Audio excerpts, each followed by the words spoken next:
अगर ये वीडियो आपको पसंद आए तो लाइक करें और शेयर करना मत भूलिए। सब्सक्राइब करें लक्ष्य टीवी चैनल को और बेल आइकॉन पर क्लिक करना मत भूलिए लेटेस्ट वीडियो सबसे पहले पाने के लिए। कहते हैं कलयुग में साक्षात जो देवता हैं वो श्री गिरिराज महाराज हैं। आप सब में से भी बहुत लोगों ने श्री गिरिराज जी का दर्शन किया होगा। ये द्रोणाचल के पुत्र हैं। गर्ग संहिता में कथा आती है कि एक बार पुलस्त्य ऋषि यात्रा पर निकले हुए थे। तो यात्रा पर निकलते निकलते वो गिरिराज पहुंचे, गोवर्धन। तो देखा कि बड़ा सुंदर वन सजा हुआ है, सुरम्य वातावरण है, बड़ा सुंदर है। तो इन्होंने द्रोणाचल पर्वत को कहा कि आपके जो पुत्र हैं गिरिराज, इनको हमें दे दीजिए, हम इनको अपने साथ लेके जाएंगे। अब गिरिराज जी का तो मन नहीं था जाने का, लेकिन अब संत आज्ञा है तो जाना पड़ेगा। लेकिन एक शर्त रख दी कि महाराज हम आपके साथ चलेंगे तो सही, लेकिन जहां भी आप हमको अपने हाथ से उतार के नीचे रख दोगे वहां से फिर हम उठेंगे नहीं, वहीं के लिए हमेशा विराजमान हो जाए। तो पुलस्त्य ऋषि इनको लेके चल रहे थे। तो चलते चलते चलते यात्रा करते करते जब गिरिराज जी ब्रज में पहुंचे और गिरिराज जी को मालूम था कि यहाँ कुछ समय बाद ठाकुर जी अवतार लेने वाले हैं, तो इससे अच्छा स्थान क्या होगा। इसलिए श्री गिरिराज महाराज ने जानबूझ के अपना वजन बढ़ाया और इतना वजन बढ़ाया कि पुलस्त्य ऋषि उसको सह नहीं पाए और थक के हार के उन्होंने हाथ से गिरिराज जी को नीचे उतार दिया। और उसी दिन से गिरिराज जी शर्त अनुसार वहीं पर विराजमान हो गए जहां आज भी श्री गिरिराज जी विराजमान, और वहां से कभी उठ करके आगे नहीं गए। एक दूसरा भी वर्णन है आदि पुराण में, जो 17 पुराण हैं उनमें जो आदि पुराण है उसमें ये वर्णन आता है कि जब लंका पर जाने के लिए श्री रामचंद्र सेतु बना रहे थे तो सब पत्थर लेकर के आ रहे, एकाध कोई एक ला रहा, कोई दो ला रहा। हनुमान जी को भेजा गया तो हनुमान जी का एकाध पत्थर से तो काम चलता नहीं है, वो तो पूरा पर्वत ही उठा के लाते। तो यहाँ भी पूरा गिरिराज को उठा के ला रहे थे। तभी रास्ते में श्री रामचंद्र की आज्ञा हुई हनुमान को, मन ही मन, कि हनुमान काम पूरा हो चुका है, अब पत्थर की आवश्यकता नहीं है, तुम अब वापस आ जाओ, अब नहीं चाहिए। अब हनुमान जी ने गिरिराज को नीचे रख दिया कि अब तो आवश्यकता नहीं है। गिरिराज जी बड़े दुखी हुए कि मैं भगवत सेवा में लग नहीं पाया, मैं उनके कार्य में उपयोगी नहीं हो पाया। भगवान से जाके प्रार्थना की, प्रभु हमको अपनी सेवा में लगा लीजिए। भगवान श्री रामचंद्र ने कहा कि गिरिराज इस अवतार में तो संभव नहीं, लेकिन हाँ तुम्हारी मुझे आवश्यकता पड़ेगी, इस अवतार में नहीं लेकिन अगले अवतार में।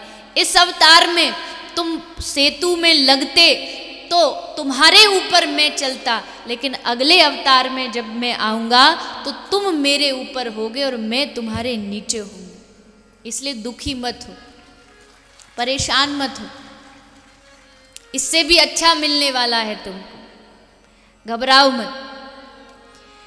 श्री गिरिराज जी बड़े प्रसन्न हुए और इस अवतार में आके श्री गिरिराज जी की इच्छा पूरी की गई। तो ये हो गए दो कारण गिरिराज उठाने के। पहला कारण श्री पुलस्त्य ऋषि लेके आए, दूसरा कारण यहाँ आज हनुमान जी का, और एक तीसरा कारण क्यों उठाया गिरिराज भगवान। और जो तीसरा जो कारण है ना, ये तो ब्रज का सबसे पसंदीदा कारण है। गोवर्धन महिमामृत एक ग्रंथ आता है जिसमें गिरिराज जी की महिमा बताई गई, उसमें ये कारण लिखा हुआ, उसमें रहस्य उद्घाटित किया है कि आखिर कृष्ण ने गिरिराज क्यों उठाया। कहते एक बार श्री ठाकुर जी बरसाने गए किन से मिलने के लिए? किनका दर्शन करने के लिए? श्री जी का दर्शन करने, राधा रानी का दर्शन। तो हर बार जब ये जाते थे तो रूप बदल बदल के जाते, कभी मनिहारी बनते हैं, कभी गोपी बनते हैं, कभी ललिता विशाखादि के साथ सखी बन के चूनर ओढ़ के जाते हैं। लेकिन आज जब ये गए तो इनको महल में नहीं घुसने दिया, बोले आप किशोरी जी का दर्शन नहीं कर सकते।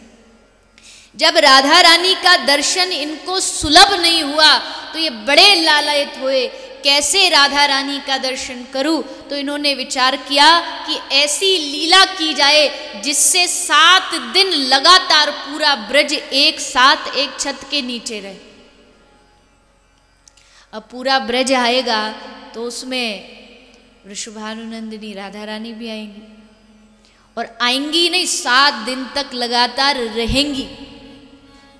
इसलिए ये सब नाटक ठाकुर जी ने रचा, इंद्र का प्रकोप, गिरिराज जी की सब लीला, सब कथा कि श्री जी का सानिध्य बना रहे। 1-2 दिन हो गए तो नंद बाबा थोड़ा घबराए। यशोदा मैया तो परेशान हो ही गई थी कि छोटा सा लाला, लेकिन बाबा भी थोड़ा घबराए और तुरंत सांडिल्य ऋषि को बुलाया। सांडिल्य ऋषि जो नंद बाबा के कुल गुरु हैं, इनसे पूछा कि महाराज आप बताइए, लाला की ये हमारा कान्हा थके नहीं, ऐसा क्या करें? तो सांडिल्य ऋषि ने कहा इसके लिए तो आपको इनकी शक्ति बढ़ानी पड़ेगी। तो बताइए प्रभु क्या करें इनकी शक्ति बढ़ाने के लिए? दान करें, आप बताइए, अभी जितना है जितना करें सब दान कर देते, यज्ञ करें, तप करें, क्या करें? सांडिल्य ऋषि ने कहा नहीं नहीं, कुछ करने की आवश्यकता नहीं, शक्ति इनकी तब बढ़ेगी जब शक्ति जहाँ से आ रही है उन शक्तिदात्री श्री राधा रानी को इनके सामने बिठा दो, ये दर्शन करते रहेंगे, शक्ति आती रहेगी और बिना थकावट ये गिरिराज उठाए रहेंगे। फिर किशोरी राधा रानी को इनके सामने बिठाया गया और 7 दिन तक ब्रजवासी इनका दर्शन करते रहे और ये राधा रानी का दर्शन करते रहे। और दर्शन करते करते करते 7 दिन तक लगातार श्री गिरिराज पर्वत को श्री ठाकुर जी ने धारण करके रखा। ऐसा अद्भुत आनंद श्री ब्रजधाम में, ब्रज की धरती पर श्री ठाकुर जी के द्वारा किया जा रहा है। सब लोगों ने इस गिरिराज धरण की लीला के द्वारा बड़ा आनंद लिया, बड़े प्रेम के साथ प्रभु के साथ 7 दिन बिताए। अब 7 दिन पश्चात इंद्र ने आके क्षमा मांग ली और भगवान ने इंद्र को क्षमा कर दिया। वर्षा रुक गई, गिरिराज नीचे रख दिए गए, सब लोग अपने अपने घर को वापस प्रस्थान कर गए। अगर ये वीडियो आपको पसंद आया हो तो लाइक करें और शेयर करना मत भूलिए। सब्सक्राइब करें लक्ष्य टीवी चैनल को, हाँ, और बेल आइकॉन पर क्लिक करना मत भूलिएगा लेटेस्ट वीडियो सबसे पहले पाने के लिए।